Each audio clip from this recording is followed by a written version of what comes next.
Mayong adlaw sa tanan, mga kaigsunan o sa tanan nga nagasunod ni atong Bible study uh, series sa Book of Psalms.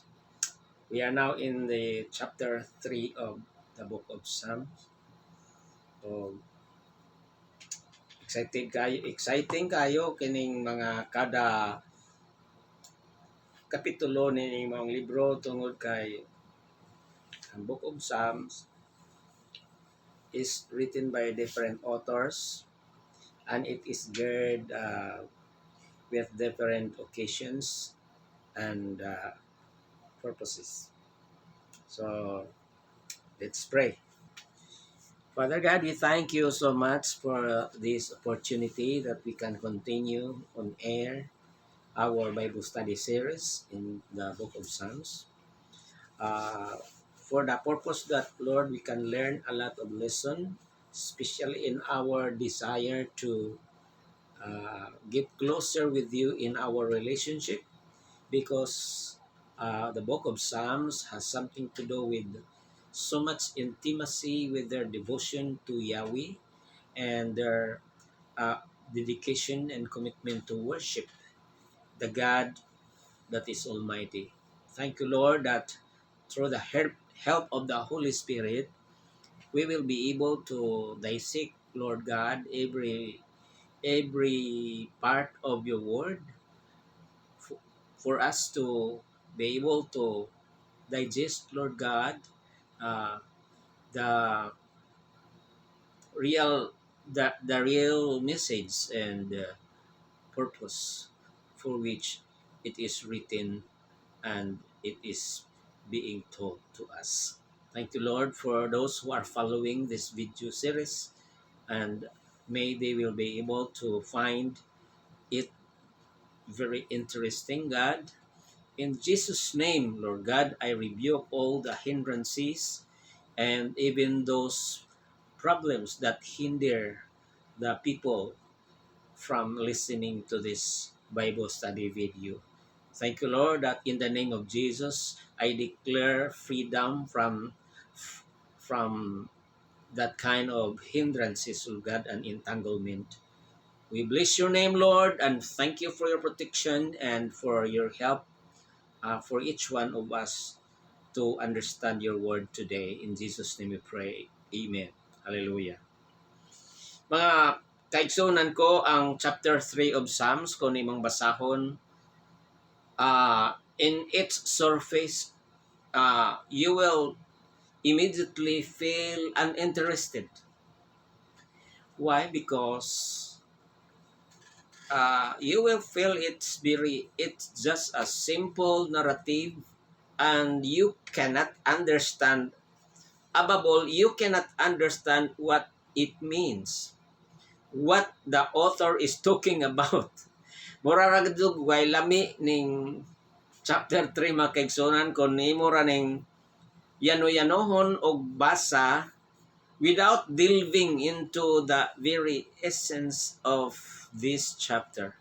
But it is no accident why it is included in the canon of the Bible as part of the inspired word of God, because this chapter that consists of 8 verses is very important episode in the life of David.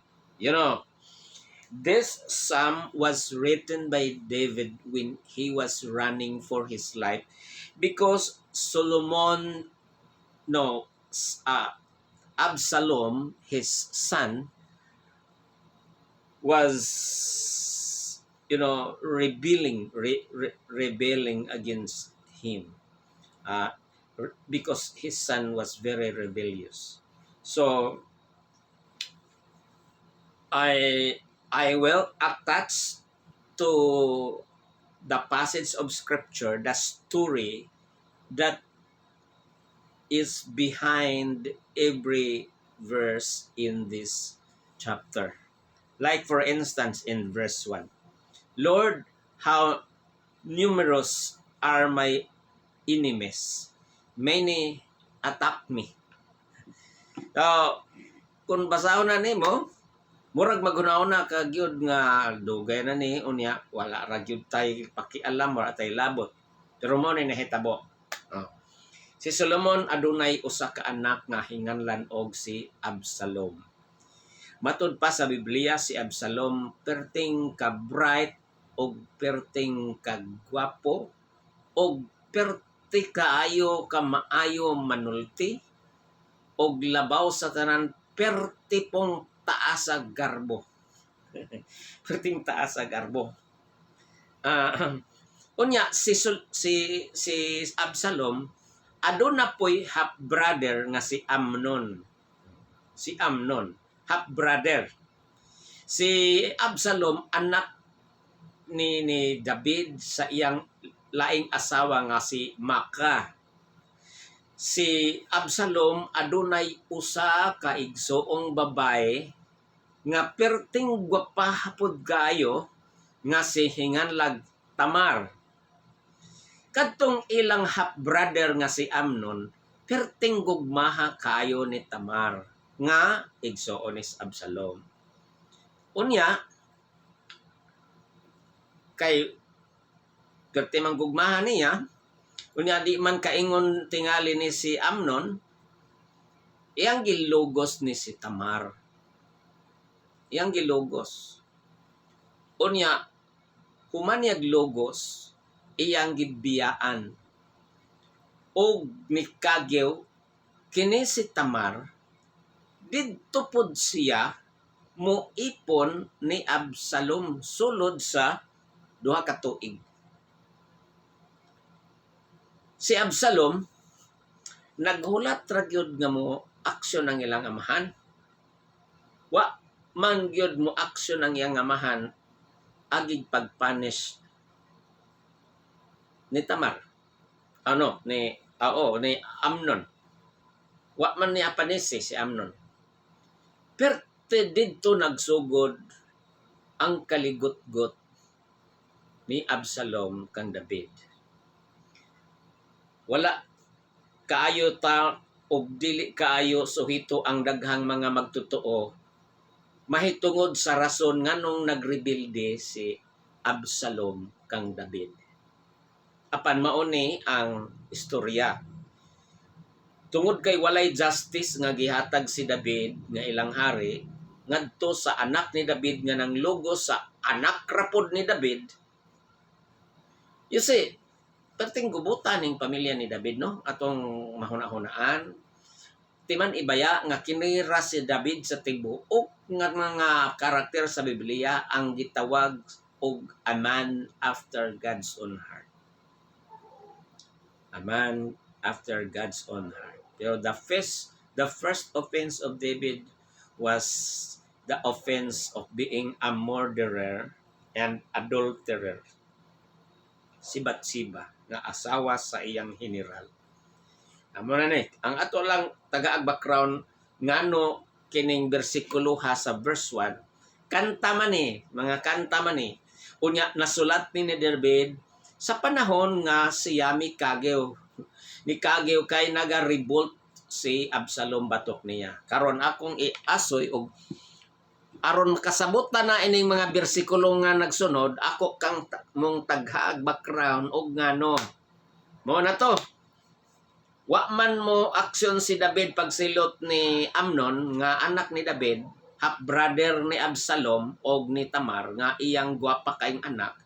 Giabandonar si Tamar human lugusan ni kuan. Na day logos gyud sa no, heinous crime na mo ginaron. Mao na to. Diba ha nga usa sa mga talent ini ni Absalom perte ka maayo manorya.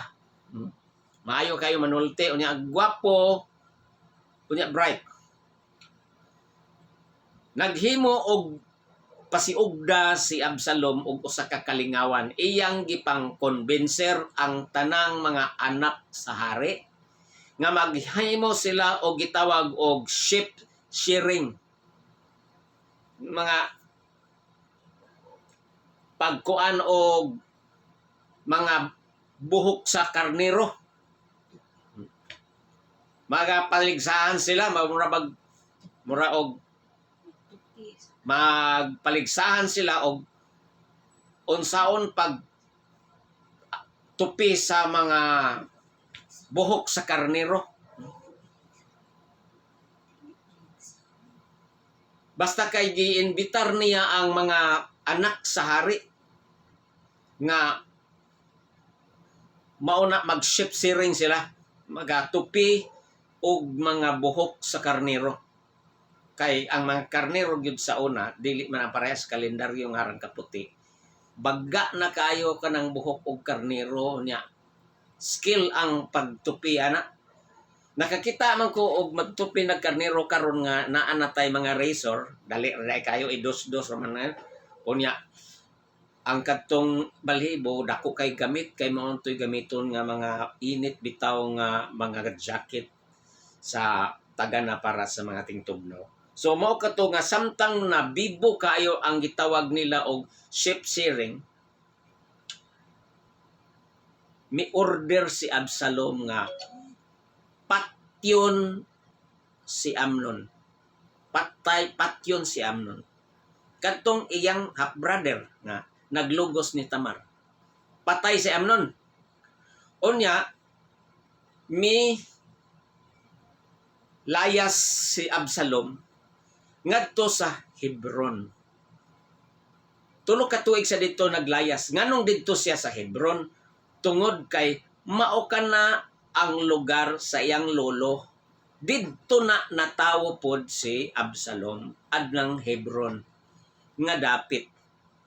Diin mauna ang lugar sa iyang lolo. So it is very self-explanatory and obvious nga naa sila'y mga kapuy-an dito, naa sila'y mga kayutaan dito, kay lugar man na siyang lolo, dito siya natawo, suhito siya sa mga dagananan, pananglitang ipagukod siya dito sa mga sundalo ni David. Sa pikas bahin si David sa gingharian, perte gayod way kaon-kaon, perte nagmourn pagayo si David sa kamingaw kaayon niya ni Absalom. Perte yun niya nga pagkahangawa. Wa say tinguha nga patyon o dagmalan si Absalom. Wala. Until one day, si David, iyang gipaanha si Absalom sa gingharian. Gipakita niya nga wala siya magdumot kang Absalom. Namaw na niron. Ibawiha nga maayo manurya, maayo manulti ni si Absalom. Unsa gihimo ni Absalom? Inanay sa tamdiha na siya sa gingharian, ana siya pirmi sa gate diin anha mangagi ang mga katawhan mangadto sa templo, mangadto sa gingharian. Adto siya didto og inyang pangbagaton og pangistoryahan ang mga tao og murag agig disguise nga iyang respeto siyang amahan. Pero at the same time sekreto pod niya nga iyang ipasabot ang iyang maayong mga plano nga kun siya na ang mahari. Perting ka maniobra kayo. Gwapo gyud kayong pagka-maneuver o pagka-manipulate ni Absalom ang mga tao. To the point nga, through the insinuations, he succeeded to usurp. Nga, dito'y usa ka lugar nga, dito gayod niya tapuka ang iyang mga hinanib na, katong mga kroni na niya, katong mga na konbinser na niya kay maayo man lagi manulti ni si Absalom. Nagsugod na sila dito og plano nga moaklas, mo rebelde unya ilan ang dethrone si David. Karon nadunggan man ang David kay may mga intelligent pud ni si David, dili basta-bastang hari ni si David. May mga intelligent pa si David. So nadunggan ni David ang plano ni Absalom. Unya, maod na ni ang panahon nga mibiya si David sa gingharian. Apan, doon na siya kuyog nga mga army. Usab. Apan naa gihapon ang mga army ni David garagabantay sa gingharian. Usa ka butang iyang gitugon nga, ayaw ninyo pagdagmali si Absalom. Tanawa raning amahan, no? Tanawa raning usa ka amahan nga wala gyud siya dautan nga plano sa iyang anak.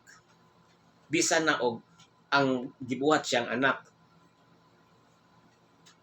Laliman gud nang gi-dethrone si David, nag-underground iyang anak. Unya buot nang ilugon ang trono ni David. So mao to nga pagsulong gyud ni Absalom kauban sa mga army kay ang mga nakabig po ni Absalom nga mga sundalo dili mga ngilngig nga manggugubat, di aran nagpabili ni David ang ilang mga expert nga warrior. Mao to nga usa ka sangka atong panahon na diha pa paingon pa sa gingharian si Absalom. Diha pa sa usa ka bukid gibagat na sa mga kasundaluhan ni David og niadtong adlaw nangahagsa ang 20,000 ka mga kasundaluhan ni Absalom og nidaog si David niadtong awaya. Mao to nga mao na ni ron nga pagkadungog ni David nga padung na si Absalom diha sa gingharian kay mo atake na, mao na ni ang verse 1. Mao na ni ang verse 1. O Lord, how numerous are my armies. Many attack me. Mao ni siya.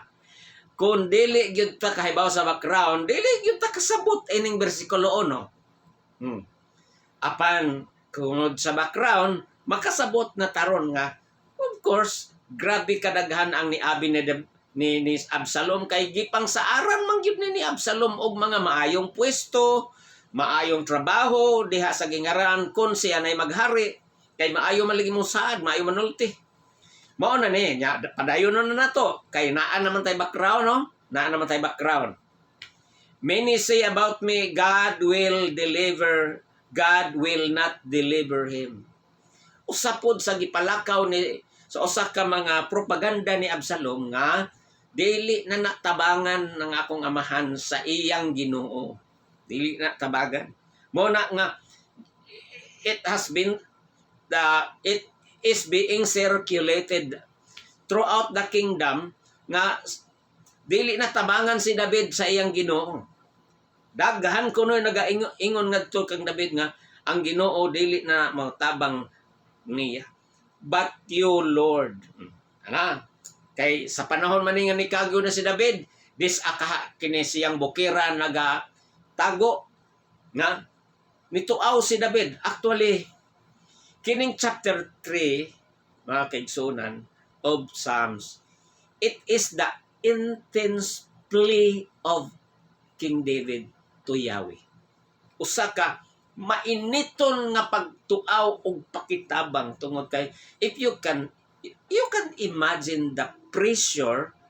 David could not engage seriously in war against the army of his son. You can imagine that, because even at the point of attacking the kingdom of David by the armies that followed Absalom, the very first thing nga iyang prohibit sa iyang mga sundalo, do not kill my son. Do not harm my son. Look at that heart. Tingali kabahin na sa gi-consider sa Ginoo nga this man is a man after God's own heart. Kay kung uban pangamahan patay gyud, dili gyud isaling buhi sila. Kay rebelde naman unya ang intensyon ining anakap mo patay man ako o di sadi pa kunya patyon unhan kun patay mao gyud na tingali ang mga argument sa uban, no? Pero karon wala na himuan ni David. Anuman ingon siya, wa siya paturbal sa mga balita-balita nga dili na natabangan si David. So mao ni ang gipalakaw nga istorya ni sa Absalom aron nga mabugnaw ang mga tao sa pag-abin ni David, unya mo abin sila sa kumpanya ni Absalom. Mao ning gipalakaw nga dawa na ni tabang mo makuha si David sa Ginoo. Mauning sumbong si David sa Ginoo. But you, O Lord, ang verse 3, are a shield that protects me. You are my glory and the one who restores me. Nawala. Si David, nituaw, sayang pag inusara diha sa kabukiran, kay nikagaw siya tungod sa pag-rebuild ni Absalom nga iyang anak. Doon na pa'y daghan nga mga ngilngig nga hitabo nga gibuhat ni Absalom batok kang David. Unsa pa man, ang ubang mga asawa ni David diatong panahon na giasawa na pud ni Absalom. Si Absalom na pud mo'y nakig-ipon. Labihan kangilad na gyud ang gihimo ning iyang anak. But then, wala gyud si David mubakyaw sa iyang kamot sa paghunos o sa pagpanimalos ni Absalom. Instead nituaw siya sa Ginoo nga, Ginoo, nag-ingon ang kadaganan nga wala og dili nakamutabang nako. Pero Ginoo, ikaw ang akong taming. Ikaw ang nagprotect nako. Ikaw ang akong himaya ug ikaw ang magpahiuli kanako. Kaning restore me, nagpasabot ni nga, ibalik ra ko nimo sa akong trono sa usa ka malinaw nga paagi. Nga dili ra gayod hingpit nga ako ilugan sa akong trono. Kay ikaw man ang akong protector, Ginoo. Ikaw man ang akong himaya. Ikaw usab ang magpahiuli nako ni adtong trono nga sa makadiyot. Akong gibiyaan tungod kay na may mga rebelde. To the Lord, I cried out. Verse 4 na ta. And He answered me, wow, from His holy hill. Mao kayo ning nindot kayo ni sa pagkasulat o pagkakompos ni David. No, ngadto sa Ginoo ako nisinggit og nitiyabaw ni hilak og siya nitubag kanako. Mga kaigsonan, kining awit og kasinatian ni David ug ang iyang description sa Ginoo nga mao ang nagprotect niya, pila nakalikwa sa katuigan ug kasigluhan nga nang labay sukad sa panahon ni Haring David hangtod karon. Kining mga pulo nga matuaw paghihapon nato karon. Kay wa may pagkausab ang Ginoo, wa may pagkabalhin ang Ginoo, wa may landong sa pagkabalhin ang Ginoo. Kining mga linyaha karon nga, Lord, ikaw ang magprotect kanamo, ikaw ang among himaya ug magpahiuli kanamo. Ato pud ning matuaw sa atong konteksto karon nga pandemic, daghang mga negosyo ang nasira, daghang mga panginabuhi ang nahunong, daghang mga pamilya ang nag-alaot, daghan ang mga abnormal na nga mga paglihok nato ang gi-implement Ginoo sa gi-implement sa gobyerno nganhi kanato. Pariha ra gyapon ni nga pressure niadtong panahon ni David, bisag dili parihas ang sirkumstansya, pero ang sitwasyon pariha ra nga kita helpless kita apan makatuaw gyapon ta karon ining samang Ginoo nga mituaw si David. Lord, ikaw ang among taming. Wow, dili ba wala man ta matakdi sa COVID? Dili ba bisan og musuroy ta panagsa, bisag mulaag ta, unya wala man gyud ta makakita anang COVID ug say dagway ana, asa dapit ang mata ana, asa ang ilong ug mga kamoy ana. Wa tay alamag og asa dapit na nagtakboy apan gipanalitdan ta sa Ginoo niining dili makita nga kaaway. Kay kita giampingan sa Ginoo ug nagprotect siya nato ug siya ang magpahiuli nato. Mga igsoon, ug unsa may gikawat sa COVID diha kanimo, ibalik na sa Ginoo. Nawad-an ba kag negosyo og panginabuhi og trabaho tungod sa COVID?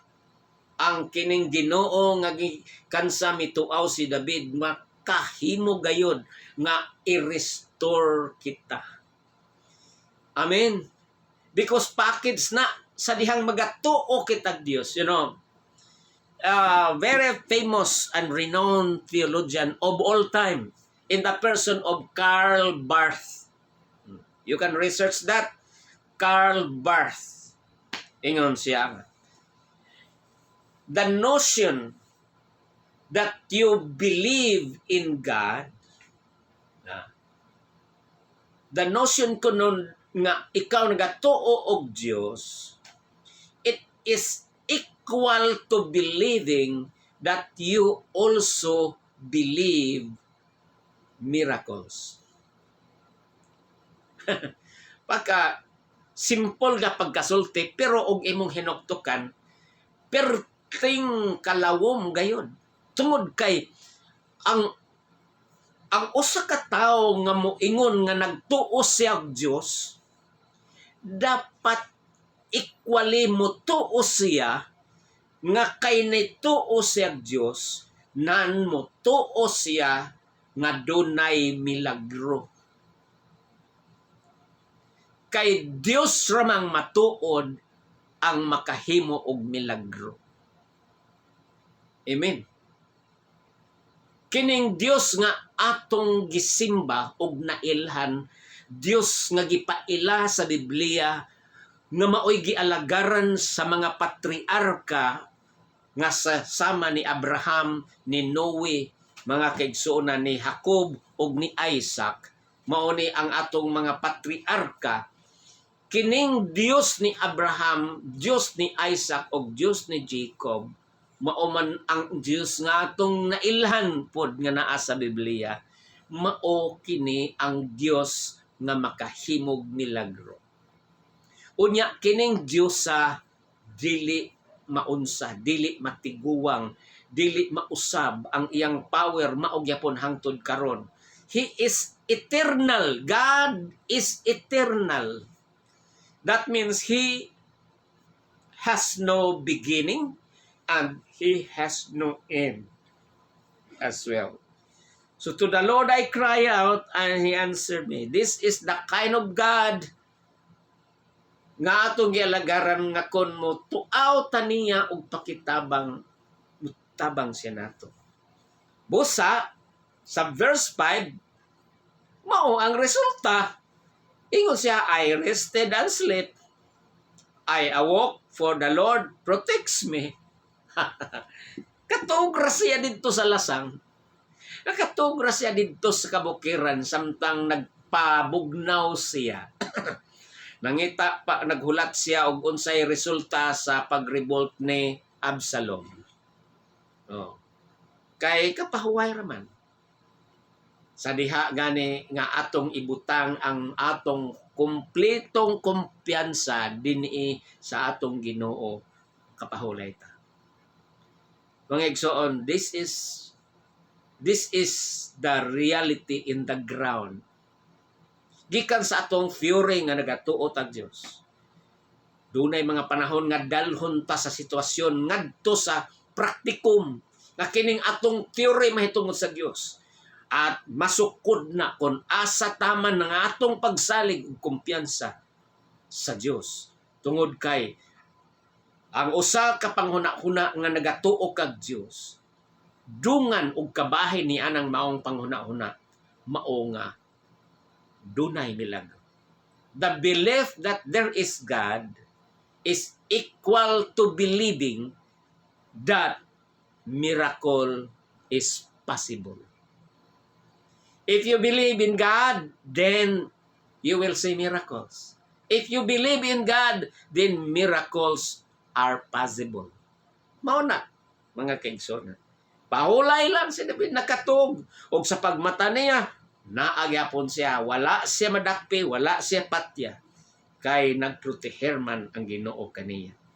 Ingon siya sa 6, I am not afraid of the multitude of people who attack me from all directions.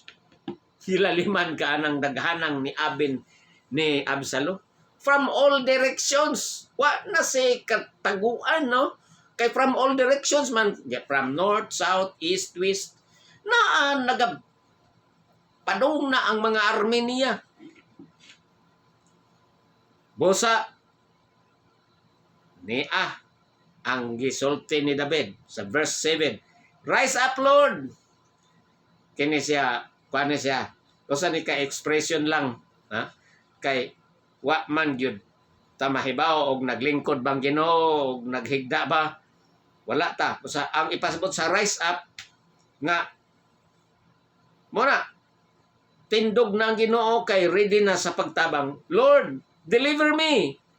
My God, yes, you will strike all my enemies on the jaw. You will break the teeth of the wicked. The Lord delivers you. The Lord delivers. You show favor to your people. Humana, muna ni ang verse 8. Tindog, Lord.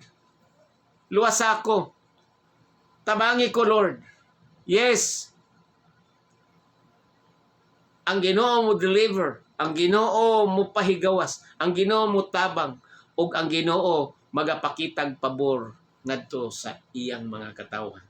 These are the things that really run at the back of David's mind.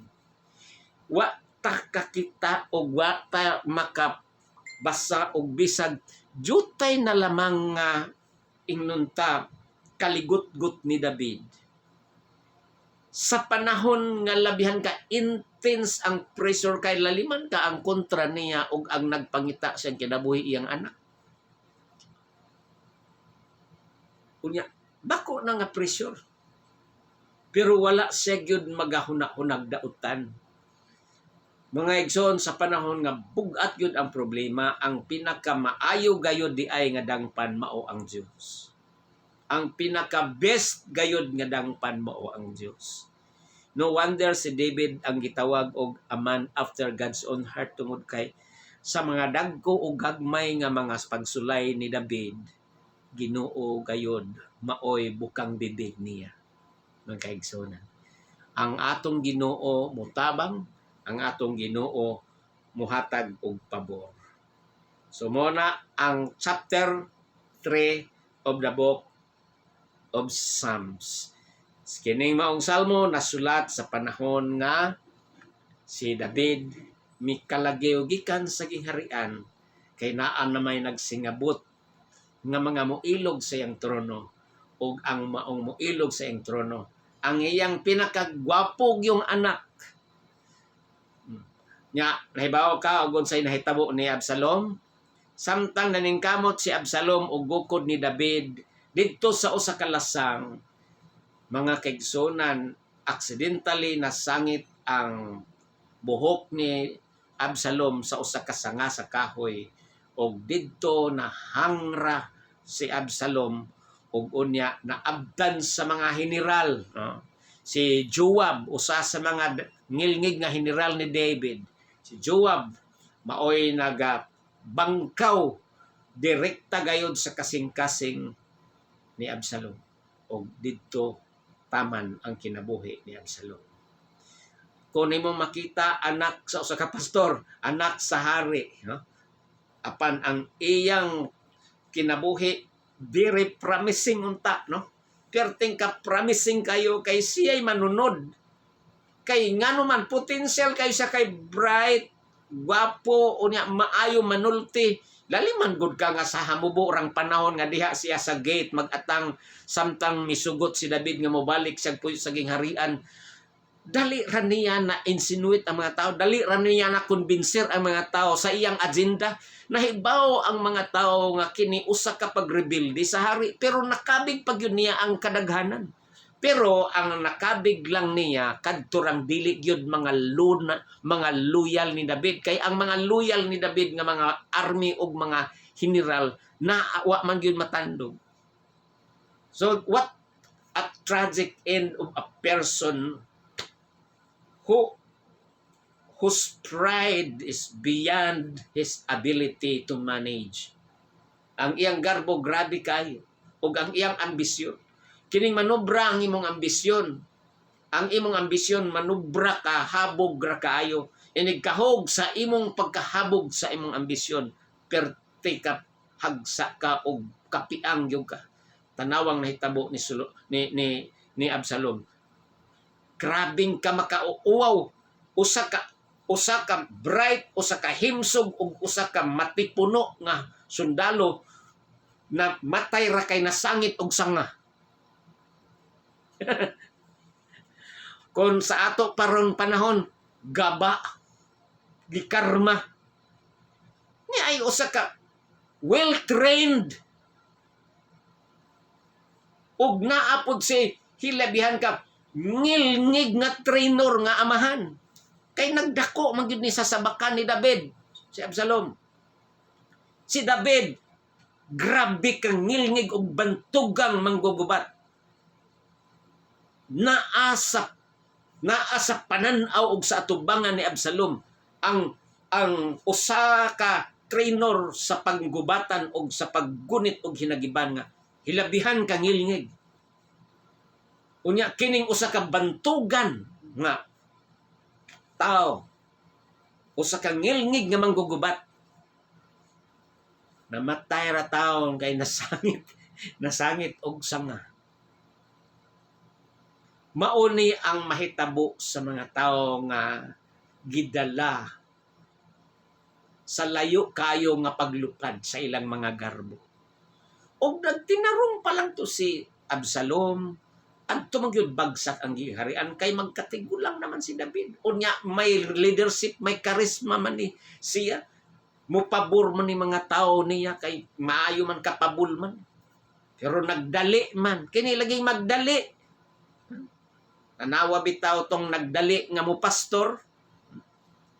Dahil atong mga kauban sa una nga nagdali nga mo pastor. Kay kaingon sila kaya na, pag sila na, balang-balang lagi, di ba? Kay usahay kining garbo nato mubuta na di kita sa atong kaugalingong mga flows. Mga igsoon, pagkat dako sa lesson ining lesson 3. Kung ikaw ordinaryo, dili ka makasuhito sa background ni ini, murag labyan ra nimo way lami. Pero mangkaigsunan, ni adinhi ang usa ka makahuluganon nga yugto sa kinabuhi sa usa ka hari kan sa gipili o gidihog sa Ginoo. Amen. Hallelujah. Glory to God. Sige, mag-ampo ta. Praise the Lord. Thank you, Lord, sa lesson ni ining chapter 3 sa Salmo. Akong ampo, Lord God, nga kining maong mga lesson magadala ni kanamo Ginoo pahamangno nga dili mi magapaduda sa among garbo, dili mi magapaduda sa mga ambisyon nga dili imo. Tabangi og giyahi kami, Lord, nga sa bisan gamay nga pangandoy kini magagikan gayud sa imong kabubuton, magagikan sa imong pagpuyon, O Lord, tungod kay ang among tinguha mao nga sa bisan unsa among pagabuhaton sa pulong ug sa buhat, mudala ni og himaya ug kadungganan sa imong ngalan. Panalangin ni ang matag usa, Lord God, nga ang among mga kinabuhi bisan unsay sirkumstansya among giatubang, O Lord, kami makat-on sa pagtuaw ug pagtawag kanimo ug pag-isip nga ikaw ang among taming kun do na may moatake namo. Ikaw usab ang magaprotehir kanamo sa tanang mga buhat sa kaaway bato kanamo. Ug ikaw ang magpahiuli kanamo kung bisan unsa, o Dios, nga mga injustice among masinati ining kalibutan na. Ginoo, ang imong katarong mo'y among pangitaon. Salamat, Lord God, ni ining gabi una sa mga dagkong lesson namong napupo ni ining kapitulo 3 sa mga Salmo. Sa ngalan ni Jesus, Amen ug Amen. God bless!